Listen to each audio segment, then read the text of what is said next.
The Harmony of Numbers, The Life of Pythagoras.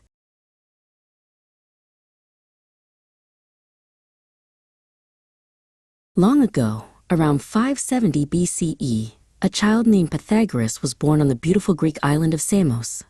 His father, Mnesarchus, was a successful gemstone merchant who traveled widely. As a young boy, Pythagoras often watched his father handle jewels. He was less interested in the sparkle and more interested in the precise shapes of the crystals, the perfect squares, the exact triangles. Even then, he sensed that numbers held a hidden order. Pythagoras grew up hungry for knowledge. He knew the best path to wisdom was through the guidance of great minds. As a young adult, he traveled across the Aegean Sea to Miletus to meet Thales, who was considered the wisest man in Greece and a master of geometry. Thales saw great potential in Pythagoras, but told him that the deepest secrets lay not in Greece, but to the east. Thales advised him to sail to Egypt and learn from the temple priests there. Taking Thales' advice, Pythagoras journeyed to Egypt, the ancient land of wonders. He spent many demanding years learning sophisticated geometry and complex measurement techniques from the powerful priests of the Nile. He was particularly fascinated by their ability to accurately survey land after the annual flood, using ropes and knots to form perfect right angles. This experience showed Pythagoras how practical, powerful, and essential geometry was to civilization.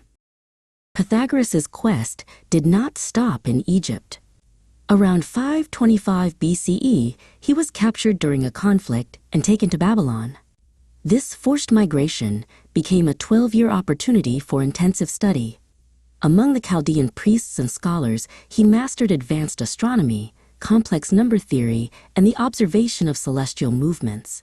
His time in Babylon confirmed his growing belief that the entire universe could be understood through numerical patterns. After nearly 2 decades of intensive travel and learning, Pythagoras returned to Samos around the age of 50. He was a changed man, filled with profound knowledge. However, he found his homeland too restrictive, and the local tyrant, Polycrates, too uninterested in abstract truth. Pythagoras realized he could not share his deep, structured knowledge in a place lacking discipline and freedom of thought. He knew he must find a new beginning. Pythagoras eventually settled far west in Croton, a city in southern Italy. There he founded a revolutionary institution, the Pythagorean Brotherhood. This was not just a school, but a spiritual and intellectual community. Students, including both men and women, lived according to strict rules of silence, discipline, and communal learning. One dedicated student, Milo, quickly became a key member, embracing the focus on purity and reason. The most enduring mathematical contribution of Pythagoras' school is the famous theorem concerning right-angled triangles. This rule, which dictates that the square of the longest side, the hypotenuse, is equal to the sum of the squares of the 2 shorter sides, proved that mathematics offered absolute unchanging truth. Pythagoras taught that geometry was the perfect language the gods used to construct the universe. Beyond formulas, Pythagoras was also a profound philosopher. He is credited with coining the term philosophia, the love of wisdom. He taught his students that the world was not chaos, but a cosmos, an ordered, beautiful, and harmonious whole. He believed that through mathematical study and moral purity, the immortal human soul could align itself with this universal order, achieving true enlightenment.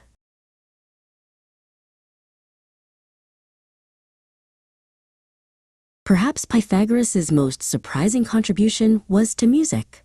He used a simple device called a monochord, a single string stretched over a wooden box, to conduct experiments with sound. He discovered that the most beautiful harmonious musical intervals, the octave, the fifth, and the fourth, correspond exactly to simple numerical ratios like 2:1, 3:2, and 4:3. Music, he proved, was applied mathematics.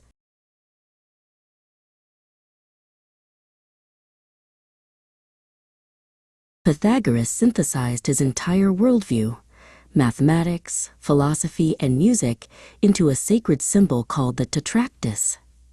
This triangular arrangement of 10 points, 1 plus 2 plus 3 plus 4, represented the four foundational elements of the universe: the point, the line, the surface, and the solid.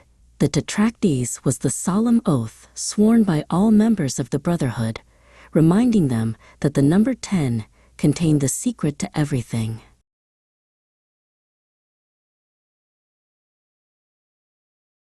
For many years, the Brotherhood thrived, attracting thinkers from across the Mediterranean. Although the political climate eventually turned against the group, forcing the school to disband, Pythagoras' teachings could not be contained.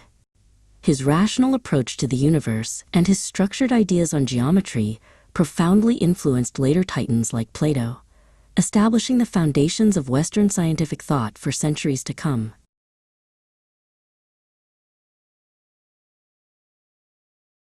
Pythagoras spent his life searching for harmony in numbers, in music, and in the soul. His journey from a young boy fascinated by gemstones to a philosopher defining the order of the cosmos inspires us still. He showed humanity that by looking closely at the perfect patterns hidden in the world, we can uncover deep truths that are eternal, proving that numbers truly are the language of the universe.